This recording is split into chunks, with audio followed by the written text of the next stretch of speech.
The Chatterbox welcomes you to a few minutes of jokes and visuals. Hi everyone, I'm Anais. Hi, ഞാൻ Hana. Hi, ഞാൻ mini. ചാറ്റർബോക്സിന്റെ Eid special എപ്പിസോഡിലേക്ക് എല്ലാവർക്കും സ്വാഗതം. ചാറ്റർബോക്സിന്റെ ഈ അധ്യായം തുടങ്ങുന്നതിന് മുമ്പ് തന്നെ ഏവർക്കും ഹൃദ്യമായ ബലിപെരുന്നാൾ ആശംസകൾ. ഇന്ന് ബലിപെരുന്നാളിന്റെ ഭാഗമായി ഞങ്ങൾ ഒരു പുതിയ തരം വീഡിയോയുമായിട്ടാണ് എത്തിയിരിക്കുന്നത്. ഹന പറയും, എന്താണ് നമ്മൾ ചെയ്യുന്നത്? നമ്മൾ ഇന്ന് ചെയ്യുന്നത് ഒരു സ്പെഷ്യൽ ഡെസേർട്ട് ഉണ്ടാക്കുക. അതിന്റെ വിശേഷങ്ങൾ പറഞ്ഞു കൊടുക്കും. എന്തൊക്കെയാണ് ദിസു നമ്മൾ ഡെസേർട്ടിലുള്ളത്?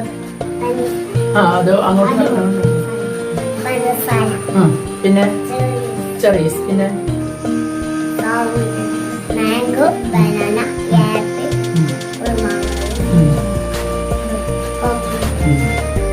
അപ്പോൾ പറഞ്ഞ പോലെ ഇന്ന് ഞങ്ങൾ എത്തിയിരിക്കുന്നത് ഒരു ഡെസേർട്ടിന്റെ റെസിപ്പിയുമായിട്ടാണ്. ഡെസേർട്ട് ഞങ്ങൾ ഈദ് സ്പെഷ്യലായി ഉണ്ടാക്കിയതുകൊണ്ട് തന്നെ വലിയ അളവിലുള്ള ഉണ്ടാക്കിയത് കൊണ്ട് മെഷർമെന്റ്സ് ഒന്നും കൊടുത്തിട്ടില്ല. ഞങ്ങൾ ഉണ്ടാക്കുന്ന രീതി മാത്രമേ അവതരിപ്പിക്കുന്നുള്ളൂ. ഇത് പല പല ചാനലുകളിലും പല വീഡിയോകളും കണ്ടതിന് ശേഷം ഞങ്ങൾ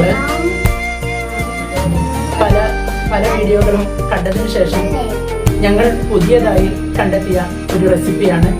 സാധാരണ നമ്മൾ ഫ്രൂട്ട് സാലഡിലേക്കൊക്കെ ആഡ് ചെയ്യുന്ന ഫ്രൂട്ട്സുകളും മറ്റും ചേർത്ത് സാബുനരി, സേമിയ, റവ എന്നിവ ചേർത്തുകൊണ്ട് കോൺഫ്ലവറോ കസ്റ്റാർഡ് പൗഡറോ ഒന്നും ഇല്ലാതെ ഞങ്ങൾ തയ്യാറാക്കിയിരിക്കുന്ന, ഞങ്ങൾ പ്രത്യേകം കണ്ടെത്തിയ ഒരു പുതിയ വിഭവമാണ്. ഞങ്ങൾ പായസ് പറഞ്ഞ പോലെ ഞങ്ങളത് ശരിയാവുമെന്ന് ഞങ്ങൾക്ക് അറിയില്ല. എന്നാലും ഞങ്ങൾ വീഡിയോയിലേക്ക് പോകും. ഇന്ന് നമ്മൾ ഉണ്ടാക്കാൻ പോകുന്നത് ഒരു സ്പെഷ്യൽ ഡെസേർട്ട് ആണ്. അപ്പൊ അതിലേക്ക് ആവശ്യമായ ingredients: rava milk, coconut milk, semiya, jelly beans, dates, ബദാം, കോക്കോ, ഷുഗർ, ബനാന, ആപ്പിൾ, അനാർ, ചെറി, മാംഗോ. ആദ്യമായി സ്റ്റൗ ഓൺ ചെയ്ത് പാൽ തിളപ്പിക്കുക. ഞങ്ങൾ 2.5 ലിറ്റർ പാലാണ് ചേർത്തിരിക്കുന്നത്.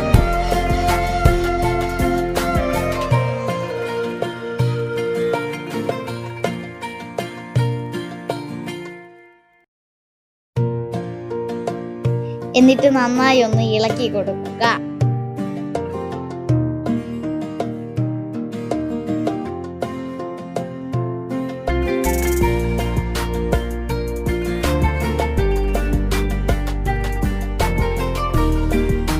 അടുത്തതായി നേരത്തെ വേവിച്ചു വെച്ച സാബുനരി അതിലേക്ക് ചേർക്കുക.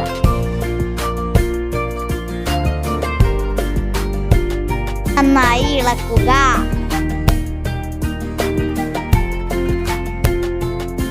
എന്നിട്ട് അതിലേക്ക് കുറച്ച് സേമിയ ചേർത്ത് നന്നായി ഇളക്കുക.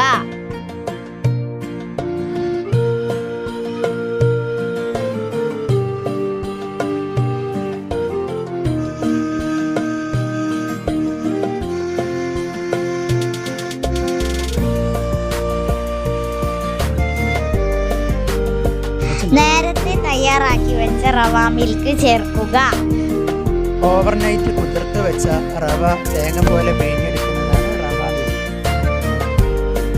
എന്നിട്ട് അതിലേക്ക് ആവശ്യത്തിന് പഞ്ചസാര ചേർത്ത് നന്നായി ഇളക്കുക. You can add sugar as on your taste. ഇവിടെ എല്ലാവരും ഫാസ്റ്റിംഗ് ആയതുകൊണ്ട് ഷുഗർ ഒന്നും ചെക്ക് ചെയ്യാൻ പറ്റിയിട്ടില്ല.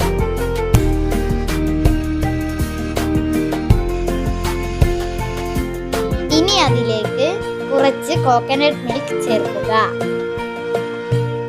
Stir it constantly. കോൺസ്റ്റൻ്റ് ആയിട്ട് ഇളക്കി കൊടുത്തിട്ടില്ലെങ്കിൽ അത് അടി പിടിക്കാൻ സാധ്യതയുണ്ട്. റവ ഒക്കെ പെട്ടെന്ന് കട്ടി പിടിച്ച് വരാൻ സാധ്യതയുണ്ട്. അതുകൊണ്ട് നന്നായിട്ട് ഇളക്കി കൊടുക്കുക.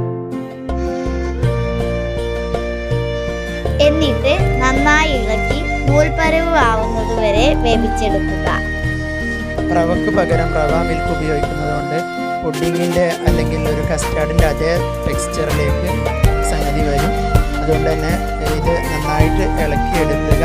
പിന്നെ ചൂടോടുകൂടി പായസമായിട്ടും ചൂട് തണുപ്പിച്ച് ഫ്രീസറിൽ വെച്ച് തണുപ്പിച്ച് കഴിഞ്ഞാൽ കസ്റ്റാർഡായിട്ടും യൂസ് ചെയ്യാൻ പറ്റുന്ന ഒരു വിഭവമാണ്.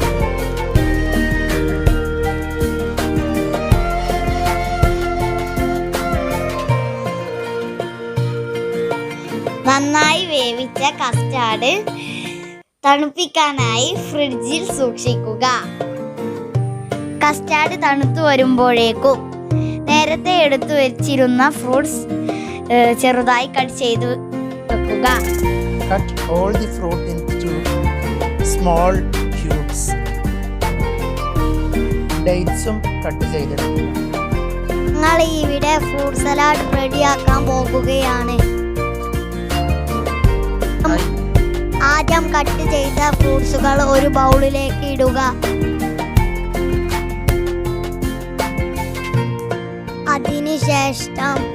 അതിനുശേഷം കസ്റ്റാർഡ് ഇടുക.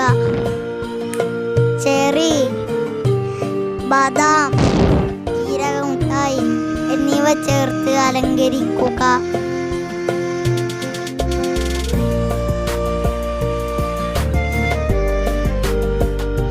ഇപ്പോൾ നമ്മളുടെ custard ready.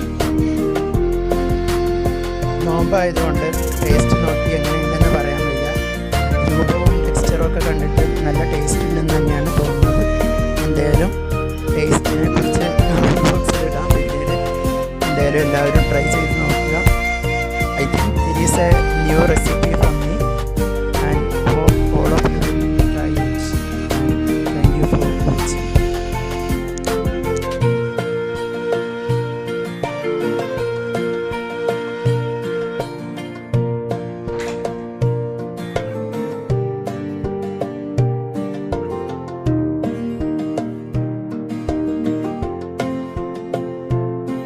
I hope all of you enjoyed my video, and if you did, don't hesitate to like, share and subscribe.